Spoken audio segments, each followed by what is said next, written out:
Election gi Code of Conduct thugaiduna Manipur leingakki tonganba Department tara humdoida leingakna recruitment process chathaduna leire haina Congress na Chief Electoral Officer Manipur da wakatkhre hiramasi gi matang da ngasi Manipur Pradesh Congress Committee MPCC gi President Kaisa Megachandrana CEO da aibu wakat chirol ma pisinki CEO da wakat khibaduga mari leinana MPCC gi Legal Department ki Vice Chairman Advocate Ravi Khan hai ECI na mamang tha Mars ki tang tara tarukta election gi matam Lautoktuna Model Code of Conduct Chatnaba Hokrabasu Sericulture, Agriculture, Education as Ayush, Minor Irrigation, Veterinary, Forest, MSPCL Yauna Department tara humdoida tonganba famsing mensinaba Manipur leingakna housing recruitment ki process tawriba si chatnariba Code of Conduct asibu ikai khumnadaba amadi leingak paire haiduna tawning ba tawbagi mawongni thabak lawge hairabasu election loiraga Code of Conduct leitaba matamda lawbiu employment exchange singda sponsor tawriba miyambu thabak lawbagi namada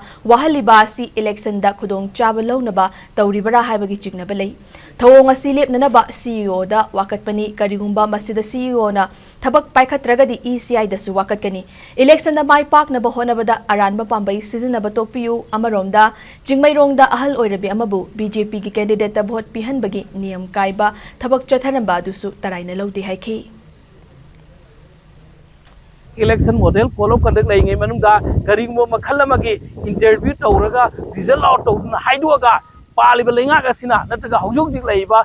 sarkar gi department singna thawkamata haidokpa yaroi madugi damakta aikoi employment exchange singda sponsor tawduna hausak thariba mayamsi follow conduct manung sidi lepiyu haiduna aikoi gi nasi honorable president na file tawbani masi complaint si mandi election si loiraba kanda gyan tana raja khuding magma gi niyom sumna process tawbiyu haibani